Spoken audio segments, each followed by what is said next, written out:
I can't describe it, but I felt like some part of Molly was still here.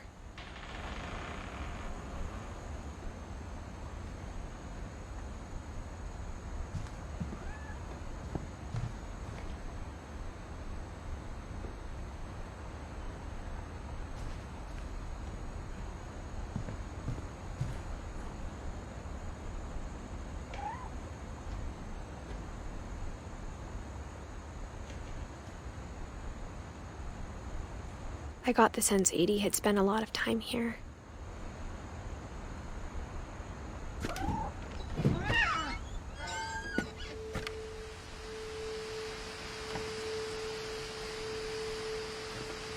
This will be obvious later, but my mom never told me any of these stories. Edie would have, but Mom didn't like bringing up the past. Though, when we adopted a stray kitten, she was the one who named it Molly.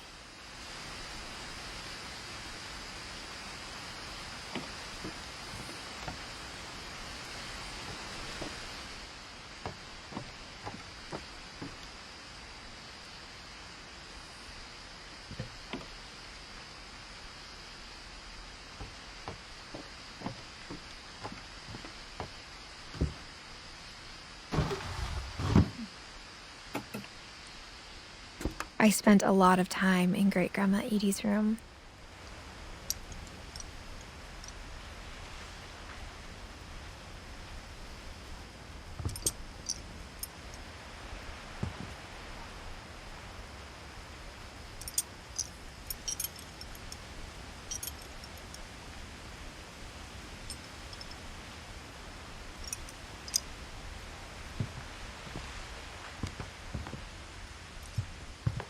Edie knit me a new pair of gloves every year, just in time to replace the old ones.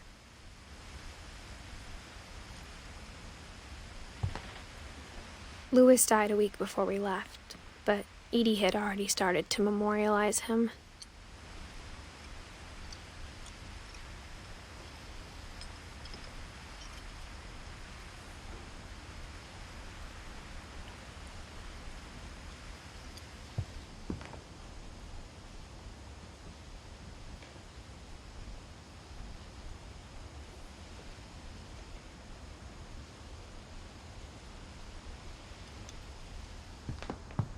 Her room was like a museum.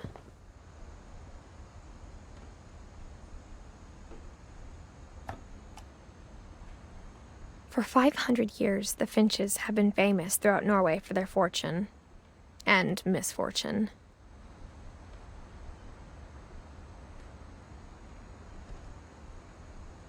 Odin Finch buries the latest victims of the family curse, his wife Ingeborg and their newborn son, Johan.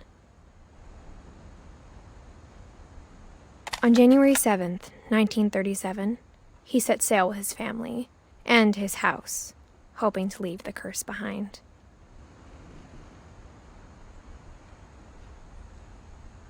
But 40-foot waves off the coast of Washington send the house and Odin to the bottom of the sea. Odin's daughter Edie, with husband Sven and baby Molly, step ashore on their new home, Orcas Island. Odin Finch is the first to be buried in the new family cemetery. His daughter Edie is already dreaming of a new Finch house.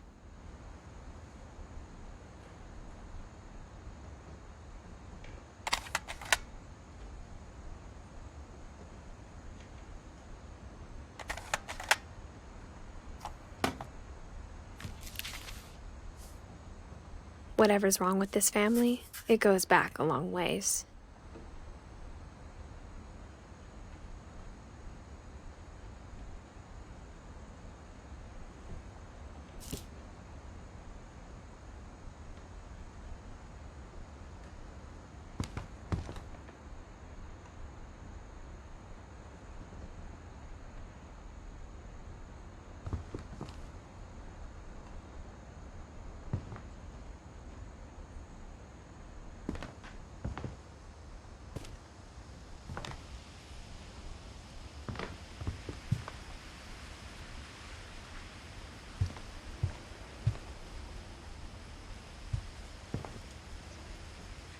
One summer, they evacuated the island, but Edie refused to go. For a few weeks, she was a celebrity.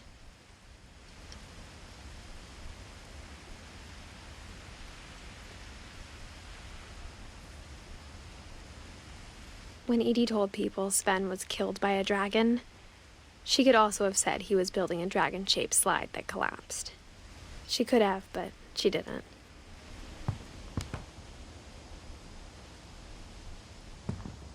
Even in her 90s, sometimes Edie seemed a lot younger than my mother.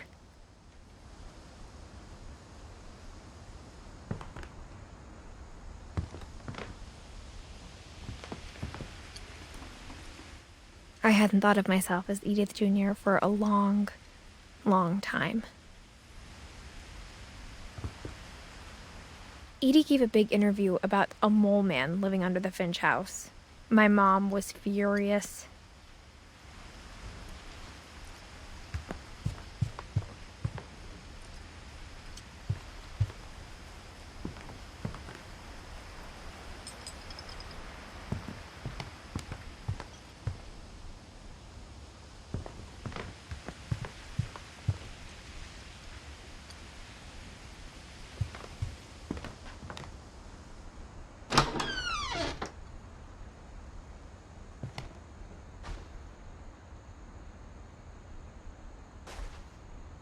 The only trace Grandpa Sam's first wife, Kay, left on the house was the pink bathroom.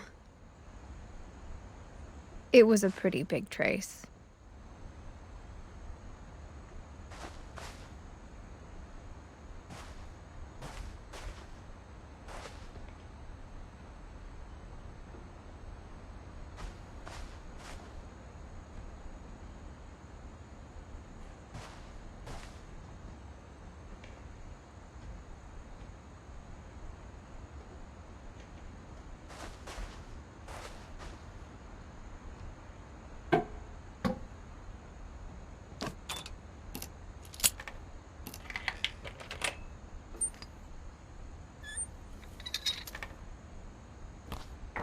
There's a secret in this bathroom.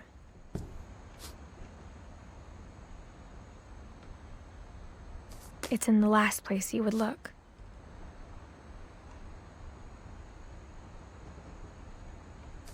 It isn't in the cupboard. It's hidden in this book.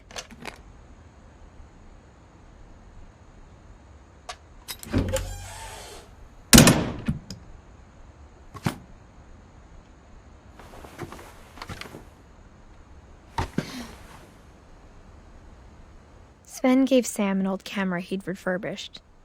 He never put it down.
I knew Grandpa Sam had a twin.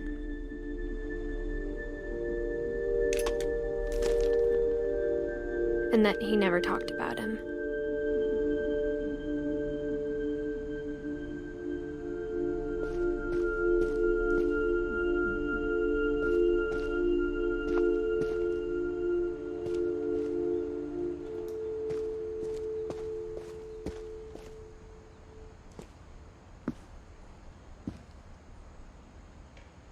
I guess my grandpa didn't like history any more than my mom did.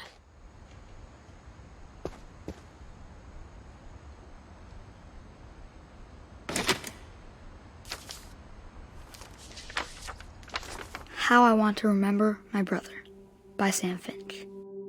The thing I remember is that when he made up his mind, that was it.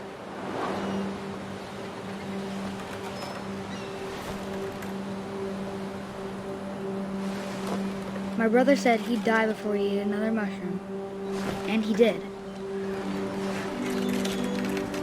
At Barbara's funeral, he swore he'd never be afraid again, and he wasn't. I think Kelvin always wanted to fly. Kelvin, dinner's ready. Coming! But that day, he finally made up his mind to do it. I told him going around was impossible. Maybe if I hadn't said that,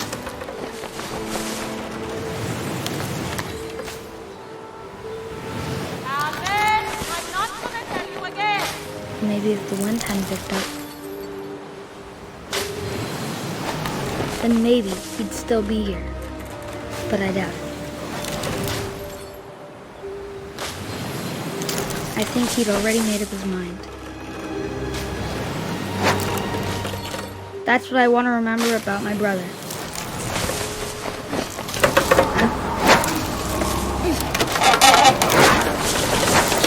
The day he made up his mind to fly. And he did.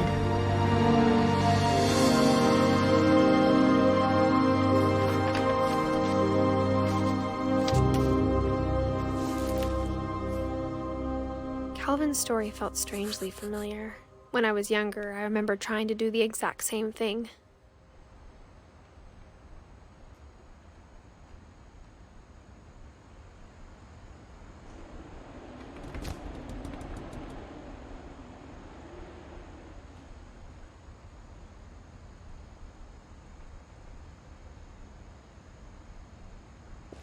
After the funeral, Edie roped off Kelvin's half of the room.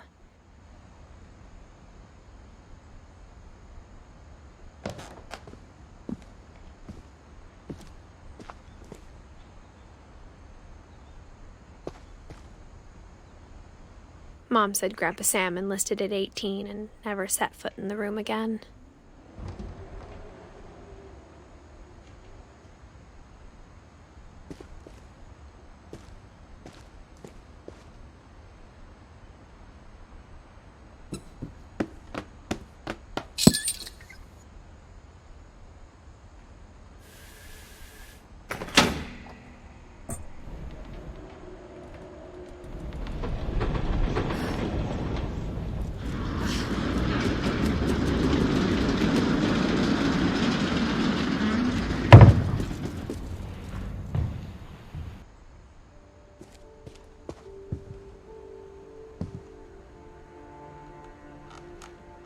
The passages were a pretty tight fit. They'd obviously been built for smaller hands and bellies.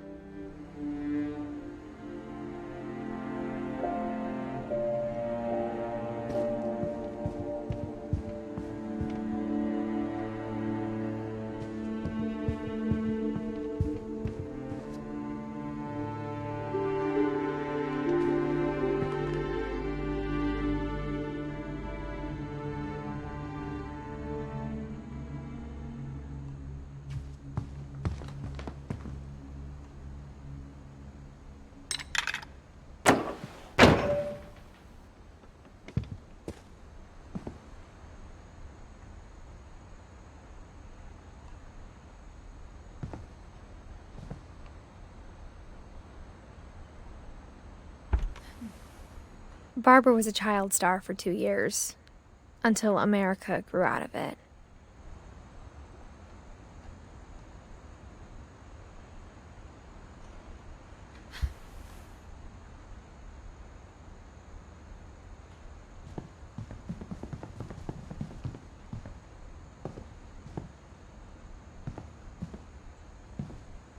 Whenever people ask me about my family, the first thing they always want to know about is Barbara.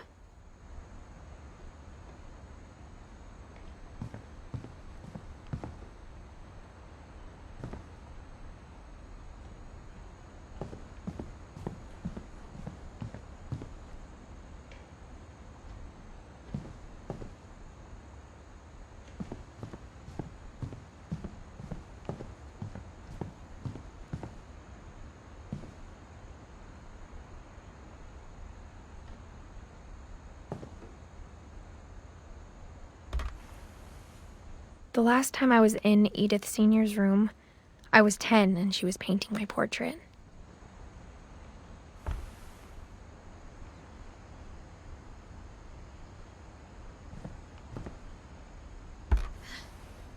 As a kid, I just assumed every house had peepholes and sealed rooms you weren't allowed inside of.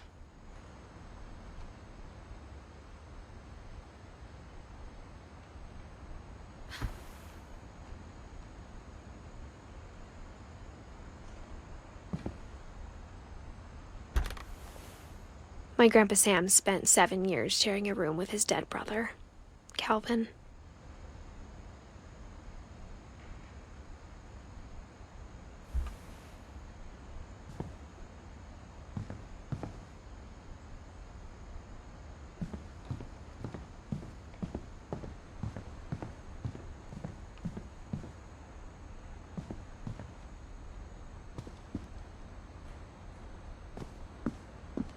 Mom must have locked the third floor stairs on the night we left.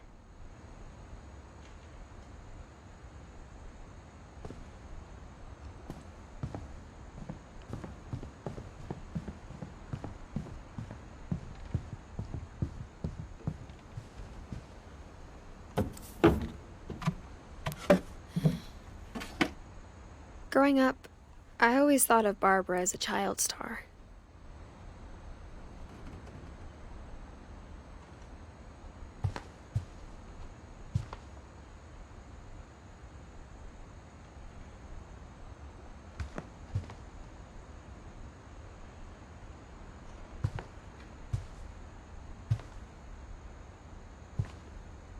I never thought about how hard it must have been for her afterwards.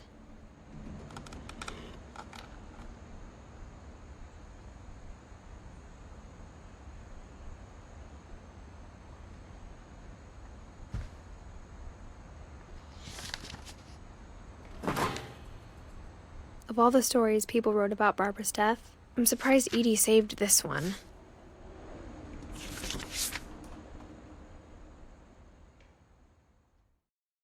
Old Jack here with another ghastly tale inspired by America's most unfortunate family. I'm calling it The Surprise Ending of Barbara Finch. As a child star, Barbara was famous for her scream. Now at 16, she was all washed up. A has-been. But in a lucky break, she'd been asked to perform her signature scream at a local convention for monster movie fans. It was just the boost her career needed. Unfortunately, her scream hadn't aged well. Getting better. I think you just need the right motivation. Her biggest fan and current boyfriend, Rick, was about to demonstrate when... Now that was a great scream. It was Barbara's father, Sven. He'd slipped into a table saw and had to be rushed to the emergency room. So Barbara got stuck babysitting her youngest brother, Walter. Her convention comeback was cancelled. Okay, I'm hearing frustration, but I'm not hearing terror. What if I tried... A gang of hoodlums in Halloween masks have been terrorizing Orcas Island tonight. Police are urging residents to... That came from the basement. You're right! Also, I loved your delivery on that. Why is your basement door locked? Because my dad likes making puzzles and secret passages. There's a key hidden in the music box. The secret is to keep winding and winding until finally the key pops out. Thanks, babe. I'll be back in a sec. 20 minutes later, Rick hadn't returned. So Barbara went to look for him, right on cue. She reached for the music box. And as she wound the key, she listened for Rick, but the house was silent.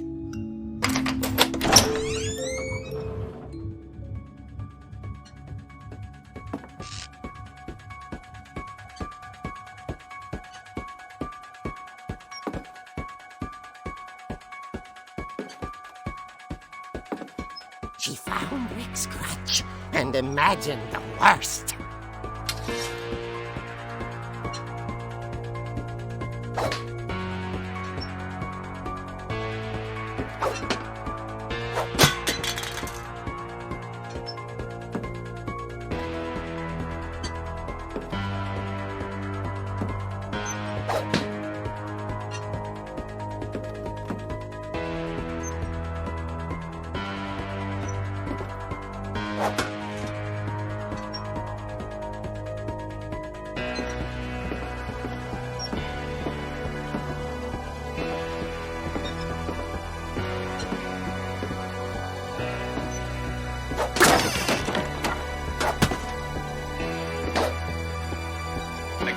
Is the infamous Hookman killer, Dr. Carl Hamill, who impaled and then ate his family 10 years ago tonight.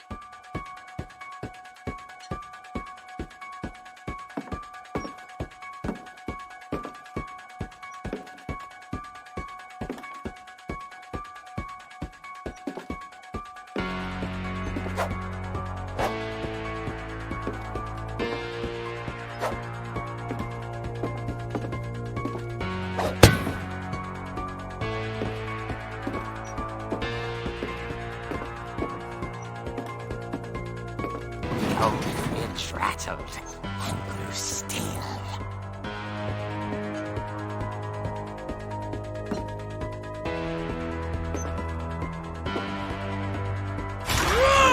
Oh dear! Oh! Rick? Barb, relax. I was just trying to scare you to help you find your scream. Well, I'm not scared, Rick. I'm furious. Then act furious. All I'm getting from you now is that you're hurt and confused and She threw him out, but she kept a little something to remember him by. Barb, have you seen my other crutch? And she was still holding it when she fell asleep watching the late picture show. Hours later... Barbara! Walter, what's going on up there? Ah! Okay, I'm coming up, but if this is a trick, you're dead, Walter.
Walter vanished, but his bedside radio was still on. Orcas Island police describe the man as 6 feet tall, with a steel hook for a hand. Residents are urged to lock all doors and windows and notify the police of any suspicious activity.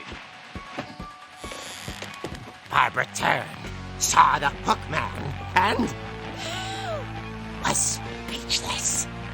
He was quite smashing.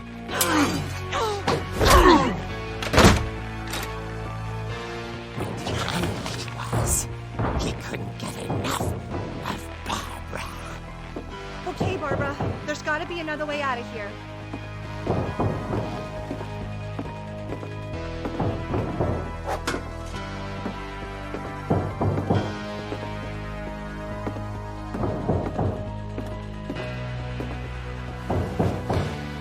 That night, she played her part beautifully.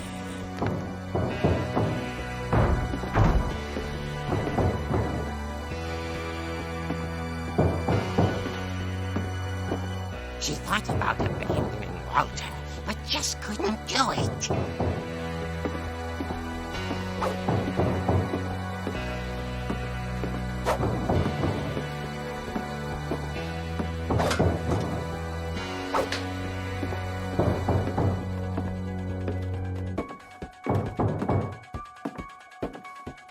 Molly's door hadn't been opened in years. The hinges groaned.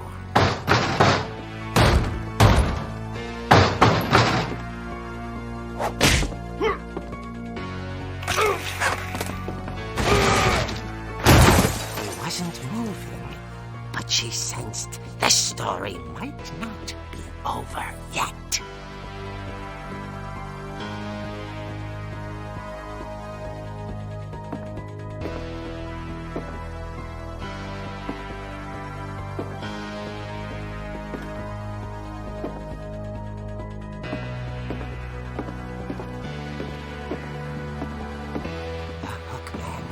Vanished. She listened for his breathing, but all she heard was...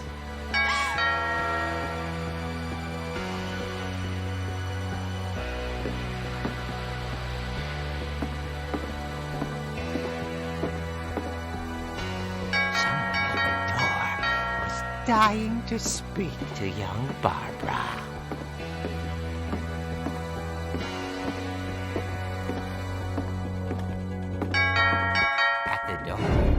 She heard whispering. It was coming from inside the house.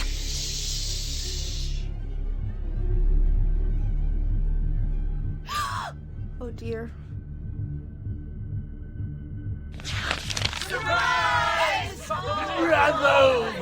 You were wonderful. The monsters had come to surprise her. For Barbara, it was a dream come true. Then she saw what kind of monsters they were, and she realized what was about to happen. She was going to be famous. And with her final breath, Barbara Finch gave the performance of her life.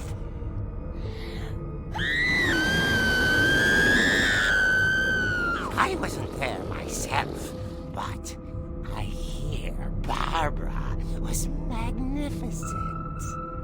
Poor girl. She had a taste for stardom. But unfortunately, so did her fans. Of course, the police blamed it all on poor Rick, who disappeared the same night. And little Walter? Hiding under his bed the whole time. He took it all pretty hard, but that's another story. As for Barbara, tucked inside the music box was all they ever found of her. Her ear. Now that's what I call a real eerie tale.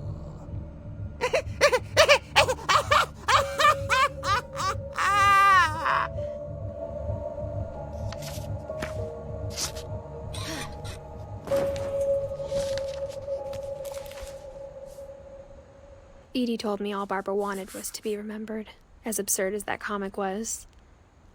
Maybe what Edie saw was a happy ending.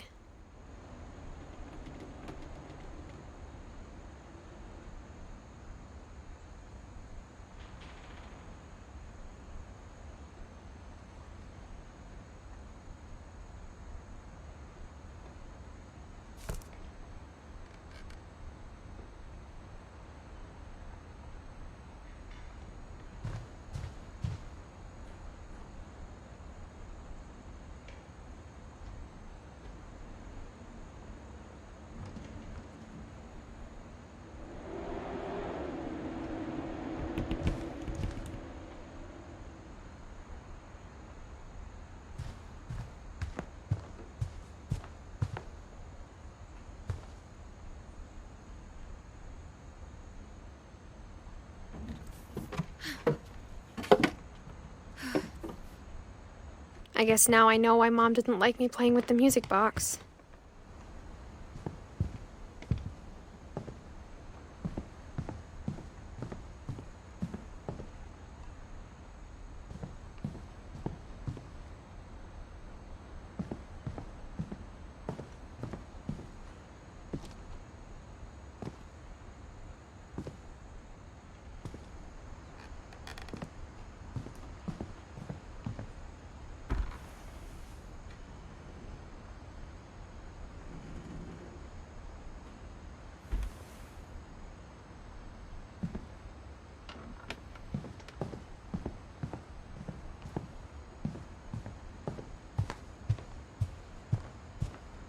It's funny.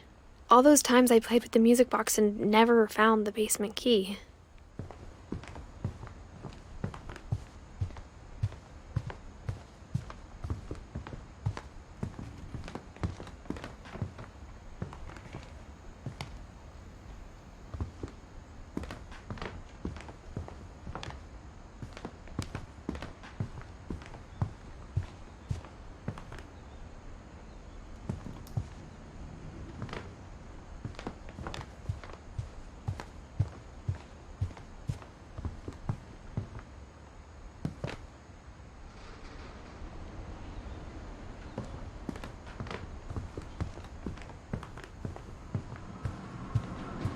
I wonder if that comic was right about there being a key inside the music box near the basement.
Mom said the basement was off limits, unless I wanted another tetanus shot.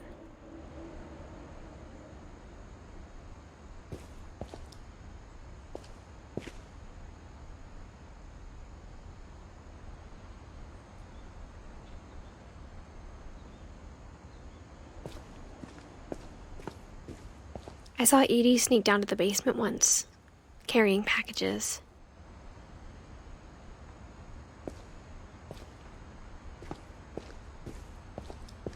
I thought maybe she was hiding presents.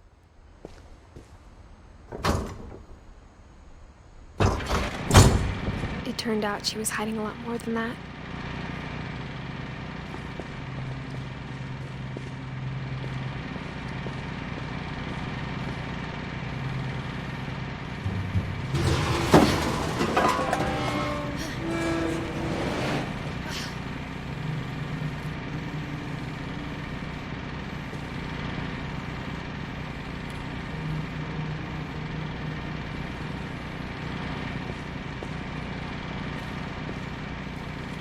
I remember asking Mom once about where Uolter had gone.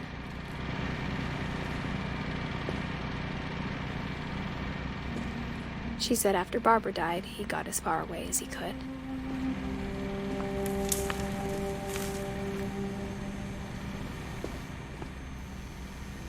If there's a pattern in all these stories,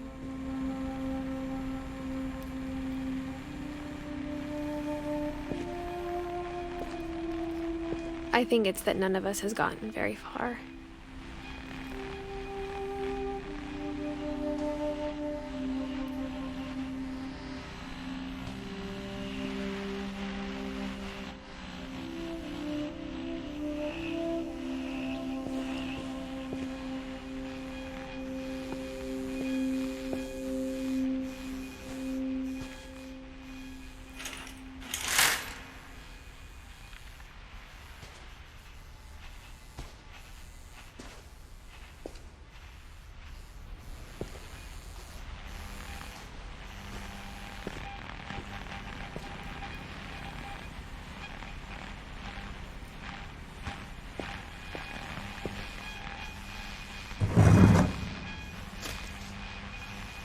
Goodbye, everyone.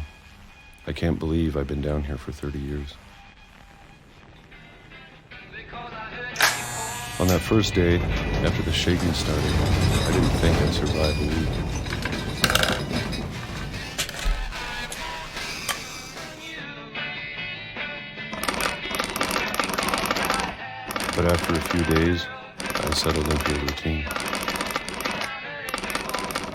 That's what kept me sane.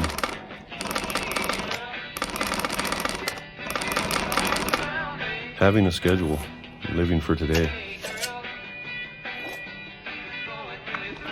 I always expected to be dead tomorrow. But if you wait long enough, you get used to anything.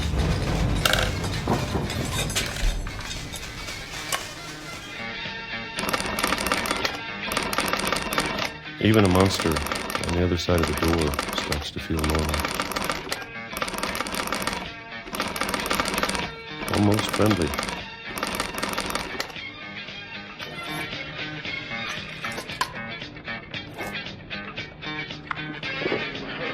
And then one day, everything just stopped. Whatever that thing was, it was gone. Maybe it got tired of waiting. Or maybe I just got tired of being afraid.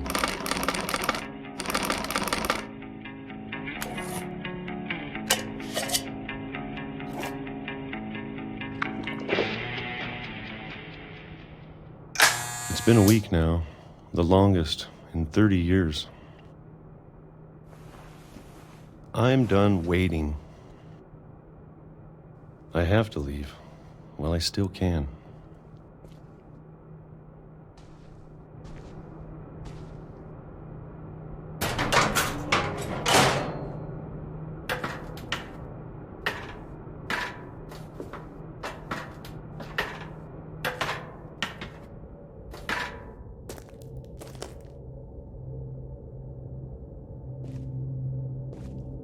I know it's out there, somewhere.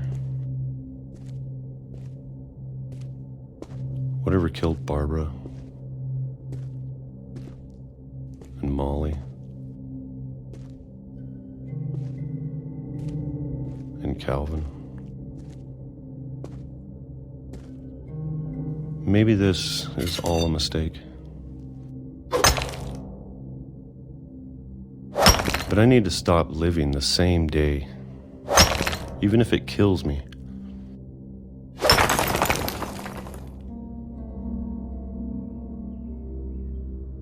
Whatever's out there, I want you to know I'm ready for it. I'm going to appreciate all of it, especially the food. I don't mind if I only have a year left, or a month, or a single week. I'd be happy with one new day. I can already imagine the sun on my face.